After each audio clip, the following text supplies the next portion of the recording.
Avez-vous déjà regardé un film intitulé La forêt de l'amour? C'est l'une de mes œuvres préférées, et si vous aimez les films policiers, vous devriez aussi le regarder. C'est un film japonais qui dépeint comment un tueur en série manipule et tue ses victimes. Il est unique car le tueur ne tue jamais directement la victime. Il manipule toujours les gens autour de lui pour faire ce qu'il veut, même s'il veut qu'ils fassent des choses odieuses. Et ce qui est encore plus effrayant, c'est que le film s'inspire d'une histoire vraie au Japon. Oui, il y a longtemps, il y avait une fois un meurtrier qui faisait les mêmes choses que les antagonistes du film. Le nom de l'homme était Futoshi Matsunaga. Le crime que Futoshi Matsunaga a fait à ses victimes était si horrible que les médias de masse au Japon à l'époque étaient réticents à rapporter les détails. Les procureurs ont même déclaré que le cas de Futoshi était sans comparaison dans l'histoire de la criminalité au Japon. Alors, qui est exactement Futoshi Matsunaga? A-t-il un passé incroyablement sombre qui l'a fait devenir un humain sans empathie? La réponse est non. Il a grandi dans un environnement familial où sa mère et sa grand-mère l'ont toujours choyé. De plus, l'entreprise de fabrication de nattes de paille de son père a connu un certain succès, ce qui lui a permis de mener une vie aisée. On pourrait donc dire qu'il est un pur psychopathe qui utilise son intelligence pour manipuler les gens. Son intelligence a même été vue depuis qu'il était enfant. Né en 1961 et élevé à Yanagawa, il était un bon élève dans son école et avait toujours de bonnes notes. Il est aussi un charmeur, faisant souvent de lui le centre d'attention de ses camarades de classe. Et grâce à ses qualités, on lui a fait confiance pour être président de classe et membre du conseil des élèves au lycée. Mais comme la plupart des psychopathes, Futoshi a tendance à mentir sur tout. Il ne faut pas longtemps avant que ses amis et ses professeurs à l'école ne remarquent son habitude, ce qui les empêche finalement de croire tout ce qu'il dit. Son gros ego ne l'aidait pas vraiment non plus. Au lieu de cela lui a souvent causé des ennuis et des querelles avec ses professeurs. Le point culminant de tout cela s'est produit lorsqu'il a été forcé d'être transféré dans une autre école. À cette époque, on a découvert qu'il était en couple avec une fille qui était encore au collège. Si tel était le cas, l'école ne s'en soucierait probablement pas. Mais le problème est qu'ils vivent secrètement ensemble sous le même toit. Malgré tous ces problèmes, Futoshi a réussi à obtenir son diplôme d'études secondaires. Il s'est ensuite marié très jeune, à l'âge de 19 ans et a eu un enfant. Mais même s'il a maintenant une femme et un enfant, il utilise son charme pour attirer d'autres femmes. On dit qu'il a même jusqu'à 10 maîtresses. Il ment également aux personnes qu'il rencontre, affirmant qu'il est à la fois diplômé et conférencier d'une université d'élite et romancier. En réalité, c'est un bachelier qui a repris la boutique de son père après avoir obtenu son diplôme. Malheureusement, beaucoup de ces femmes ont cru ses mensonges. L'un d'eux est Junko Ogata, son camarade de classe au lycée qui l'aidera plus tard à commettre ses actes criminels. Au moment où elle a retrouvé Futoshi en 1982, Junko avait en fait travaillé comme enseignante à la maternelle après avoir obtenu son diplôme universitaire. Elle, en effet, aimait les enfants et appréciait toujours son temps avec eux. Et parce qu'elle a été élevée dans un environnement familial strict, elle est devenue une femme très disciplinée qui a toujours obéi aux règles. Son directeur d'école l'a même décrite comme une jeune femme polie et travailleuse qui n'était jamais en retard ni appelée malade. Mais tout cela a lentement changé depuis qu'elle s'est impliquée avec Futoshi. Futoshi a promis qu'il l'épouserait, même s'il avait encore une femme à cette époque. Et bien qu'au début Junko refuse, à la fin, elle tombe sous son charme. Elle a même accepté quand il l'a emmenée dans un love hotel. Étonnamment, Futoshi se comportait très bien et était amical avec Junko. De même, lorsqu'il s'est rendu chez elle pour rencontrer sa famille, ses parents le considéraient comme un homme doux et respectable. Mais il ne lui a pas fallu longtemps pour lui montrer sa vraie nature. D'abord doux, Futoshi est devenu un homme violent et vicieux. Il devient également facilement jaloux pour des choses insignifiantes, comme cela a été évident lorsqu'il a découvert que Junko avait un petit ami avant de sortir avec lui. Donc, en guise de punition pour le mal que Junko n'a pas commis, Futoshi a décidé de la battre. Et comme si cela ne suffisait pas, Futoshi a ensuite forcé Junko à se tatouer la poitrine et les cuisses avec son nom, prouvant qu'elle l'aimait vraiment. La torture et l'humiliation ont progressivement affecté la condition physique et mentale de Junko. Il n'y a plus Junko, qui est toujours désireux de travailler et à l'heure. Elle a commencé à arriver en retard à l'école et a souvent demandé un congé du travail, invoquant la maladie comme raison. Puis en 1985, Junko a finalement atteint sa limite. Elle a tenté de mettre fin à ses jours chez ses parents, mais la tentative a échoué. Cela, cependant, a grandement exaspéré Futoshi. Alors en représailles, il a menti à Junko en disant que sa famille la détestait parce qu'elle avait tenté de mettre fin à ses jours, espérant que cela ruinerait sa relation avec sa famille. Et si Junko osait à nouveau tenter l'impensable, Futoshi menaçait de diffuser ses photos nues au public. Cependant, Futoshi semblait toujours penser qu'il ne lui suffisait pas de vraiment garder un œil sur Junko. Alors il la force à arrêter de travailler à l'école et à travailler pour lui à la place. Pour s'assurer qu'elle est prête à quitter sa famille, il viole ensuite la mère de Junko, Shizumi. Mais bien sûr, il n'a pas dit à Junko qu'il avait fait une chose aussi honteuse à sa mère. Au lieu de cela, il lui a dit que Shizumi avait volontairement couché avec lui et qu'elle avait vraiment apprécié. Avec cela, le plan de Futoshi s'est parfaitement déroulé. Après avoir entendu le mensonge, Junko doute de sa mère, pensant que Shizumi la déteste et ne se soucie plus d'elle. Un certain temps s'est écoulé depuis, et un jour, Junko s'effondre soudainement à l'école. Le directeur lui a permis de prendre une semaine de congé, mais après une semaine, elle n'est jamais retournée à l'école. Il s'est avéré qu'elle avait emménagé avec Futoshi. Maintenant, vous pensez peut-être, la femme de Futoshi ne sait-elle pas que son mari a une liaison? La réponse est qu'elle sait. Elle découvre même que son mari a une liaison avec plusieurs femmes, dont Junko. En 1982, Futoshi a invité ses maîtresses à une fête de Noël dans sa résidence, où vivait sa femme. Mais malgré l'affaire et la violence qu'elle a souvent reçue de Futoshi, sa femme a choisi de rester avec lui car elle était enceinte de son deuxième enfant. Mais contrairement à Junko qui se taisait habituellement chaque fois que Futoshi la torturait, la femme de Futoshi essayait toujours de se défendre. Elle se sentait même désolée pour Junko qui recevait toujours des coups et des insultes de Futoshi en silence. Comme lors d'un incident, lorsque Futoshi avait torturé Junko, il a ordonné à Junko de nettoyer la mayonnaise qui jonchait le sol en la léchant. Et elle a obéi à ses ordres comme un chien obéissant, même si sa femme lui a demandé de ne pas le faire. Après cela, la cruauté de Futoshi est devenue plus folle de jour en jour, et il a souvent torturé sa femme et Junko en même temps. Jusqu'au jour où la femme de Futoshi sentit qu'elle en avait assez de la folie de Futoshi. Elle a décidé de fuir la maison avec leurs enfants avant de demander le divorce de son mari. Et quelques mois plus tard, Futoshi et sa femme ont officiellement divorcé. En 1985, la même année où Junko a déménagé chez Futoshi, Futoshi a fondé une nouvelle société qu'il a nommée The World. Il a ensuite acheté un bâtiment pour son entreprise et a ensuite vendu des futons. Mais bien sûr, il n'a pas géré son entreprise de la bonne façon. Il a utilisé son entreprise pour commettre des fraudes et du chantage, pour lesquels il a réussi à voler jusqu'à 180 millions de yens à ses victimes au cours des prochaines années. Par exemple, il ordonnait toujours à ses employés de vendre des futons de mauvaise qualité à des prix élevés. Et s'ils refusent d'exécuter ses ordres, il les torturera. Pour cela, il a préparé une salle spéciale insonorisée au 3e étage du bâtiment de son entreprise, où il électrocute généralement ses employés qui osent lui désobéir. Finalement, les employés ont signalé la cruauté de leur patron à la police. De plus, pendant cette période, la police a commencé à enquêter sur l'entreprise de Futoshi pour fraude présumée. Tout cela a forcé Futoshi à fermer son entreprise en 1992 et à se cacher avec Junko. Malheureusement, ils sont vraiment bons pour éviter la police, même si leurs noms ont été placés sur la liste des personnes les plus recherchées du pays. Son entreprise étant fermée, Futoshi n'a pratiquement aucune source de revenus, malgré le fait qu'il vit dans une copropriété pendant que la police le recherche. C'est ainsi qu'en 1993, il recommence à bouger pour séduire les femmes sous une fausse identité. Cette fois, la victime était une femme mariée avec 3 enfants.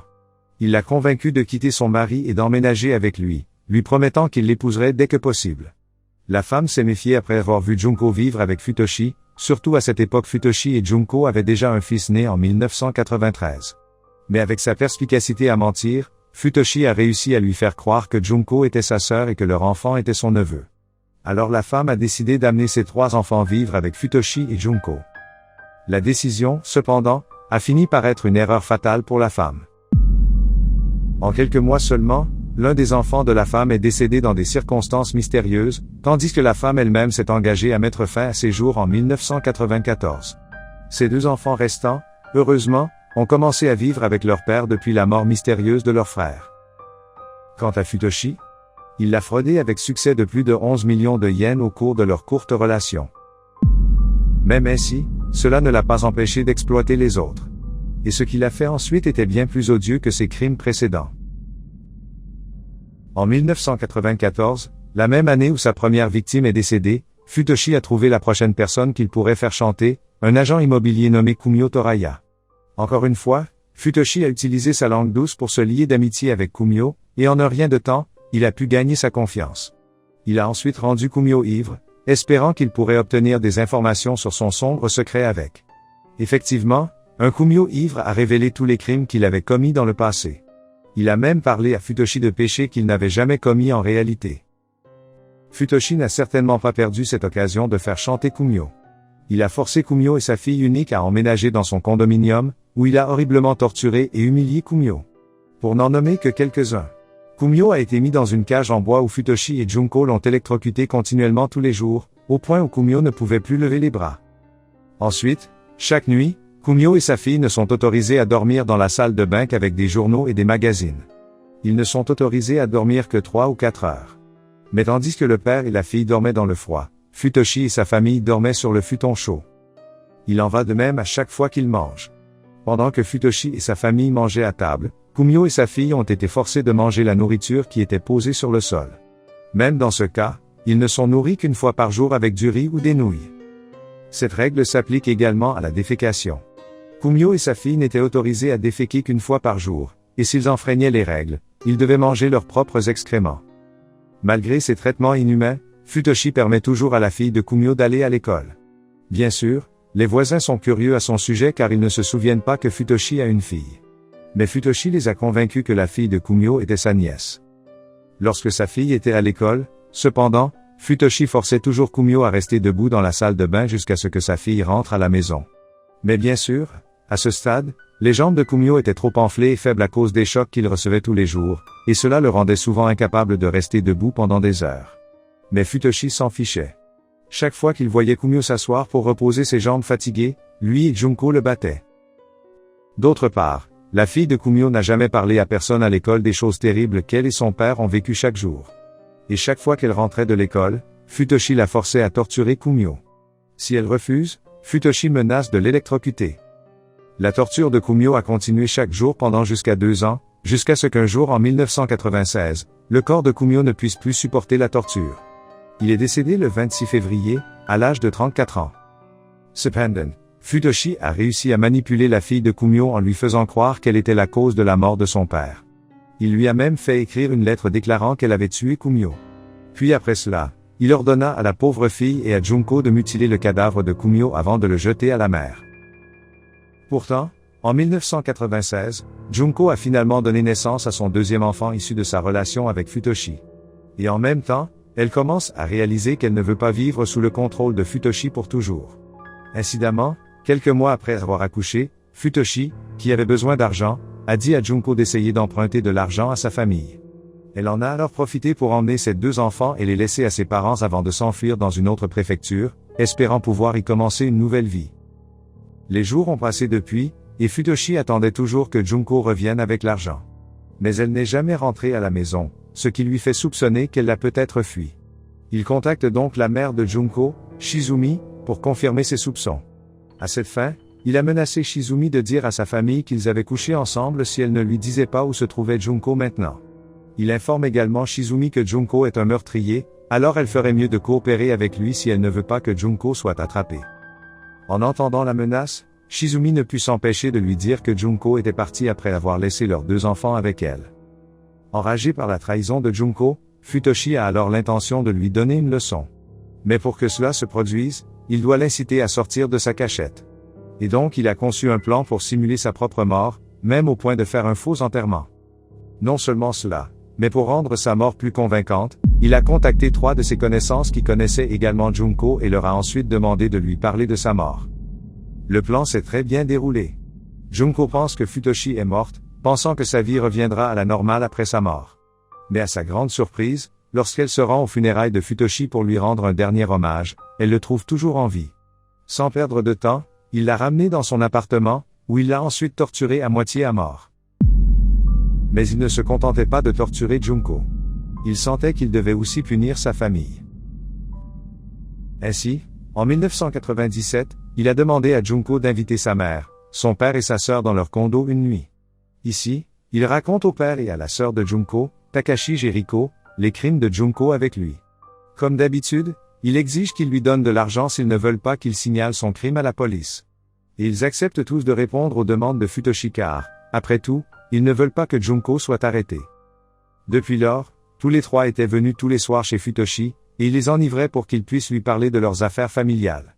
Bien sûr, il a également exigé qu'il continue à lui donner plus d'argent, qui s'élevait à 63 millions de yens.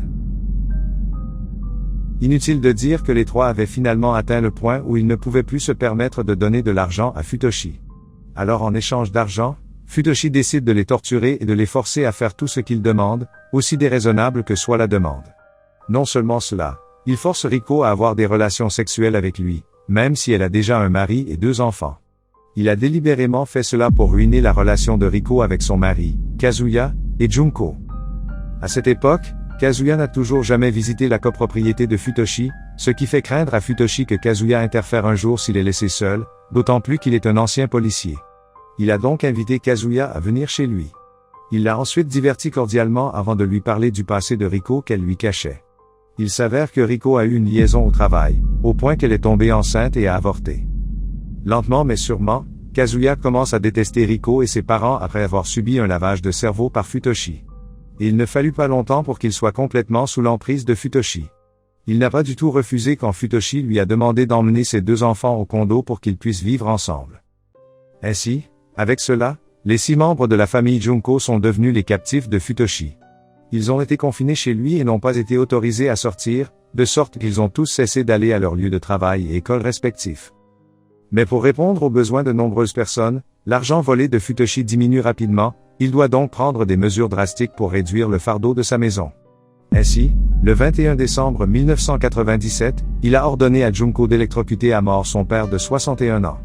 Puis il ordonna à tous les membres de sa famille de mutiler le corps de Takashi avant de le jeter dans les rivières. L'aîné des enfants de Riko, Aya, est également obligé de participer à l'action. Futoshi n'a pas cessé d'abuser de la famille de Junko après cela, faisant perdre la raison à Shizumi. À ce stade, la cible suivante était évidemment Shizumi. Mais Futoshi ne voulait pas la tuer directement de ses propres mains. Il a plutôt ordonné à Riko et Kazuya de la tuer en l'étranglant avec une corde. Shizumi est décédée 1 mois après la mort de son mari. Puis 1 mois plus tard, les oreilles de Riko sont devenues sourdes à cause des tortures répétées de Futoshi, alors il a ordonné à la famille de se débarrasser d'elle. Et ils ont fait exactement ce qu'il a ordonné. Je ne peux pas imaginer ce que Riko a ressenti à ce moment-là lorsque sa propre fille lui a tenu la jambe pendant que son mari l'étranglait. Et ce qui est terrible, quand il la tue tous les deux, Futoshi dort confortablement dans son futon. La mort de Riko, cependant, a eu un impact énorme sur la santé de Kazuya. Il a pleuré amèrement après sa mort, disant qu'il ne pouvait pas croire qu'il devait tuer sa propre femme. Et peu de temps après, il est tombé malade et a eu une diarrhée sévère. À ce moment, Futoshi eut l'idée d'enfermer Kazuya dans la salle de bain et de le laisser mourir de faim là-bas. À sa mort, Kazuya avait 38 ans, tandis que sa femme, Riko, en avait 33. Toute la famille Junko décédée a été mutilée. Leurs restes ont été jetés dans les rivières et les toilettes publiques ou bouillis dans des marmites.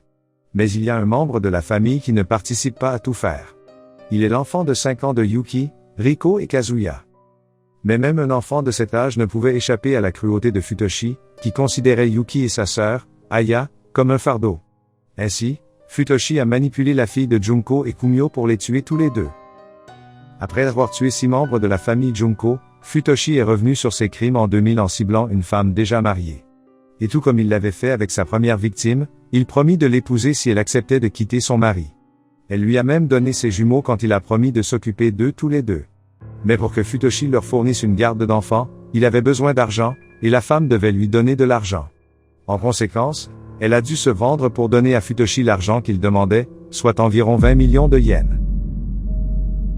Les jours ont passé après cela, et en 2002, la fille de Kumio a finalement réalisé qu'elle devait fuir Futoshi et Junko. 8 ans se sont écoulés depuis qu'elle a été retenue captive par Futoshi, et maintenant elle est devenue une adolescente. Maintenant, elle est assez forte pour s'échapper de cet endroit maléfique. Elle devait le faire, pensa-t-elle, sinon elle avait peur d'être tuée ensuite. Ainsi, le 30 janvier 2002, elle a exécuté son plan. Mais après avoir réussi à sortir de l'appartement, elle a choisi d'aller chez ses grands-parents au lieu de dénoncer Futoshi à la police. Et elle ne leur a pas dit ce qui lui était arrivé ces 8 dernières années. D'un autre côté, ses grands-parents ne savent pas qu'elle a été retenue captive par un psychopathe fou pendant tout ce temps. Sans parler de cela, ils ne savaient même pas que Kumio était mort depuis longtemps. À cette époque, Futoshi continuait sa vieille habitude de séduire les femmes. L'une des femmes qu'il a rencontrées était la sœur cadette de Kumio. Pensant que Futoshi était un ami proche de son frère, elle l'informa alors de l'endroit où se trouvait la fille de Kumio. Ainsi, le 15 février 2002, Futoshi réussit à retrouver la jeune fille chez ses grands-parents et à la ramener chez lui. Quand ils sont arrivés, il n'a pas perdu de temps à la torturer.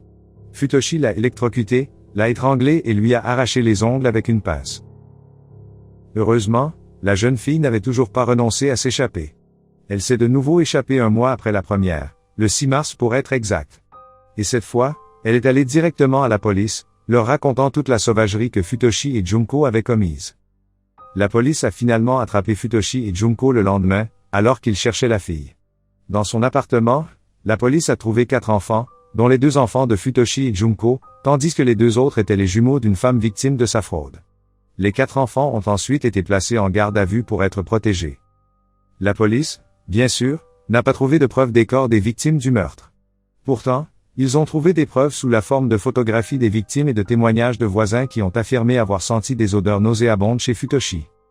Même ainsi, Futoshi et Junko refusent toujours d'admettre leurs crimes, clamant leur innocence. Ce n'est qu'en octobre 2022 que Junko a finalement avoué tous les actes odieux qu'ils avaient commis, permettant aux autorités de les inculper tous les deux de meurtre. Puis après 3 ans de procès, en 2005, Futoshi et Junko sont finalement condamnés à mort par pendaison.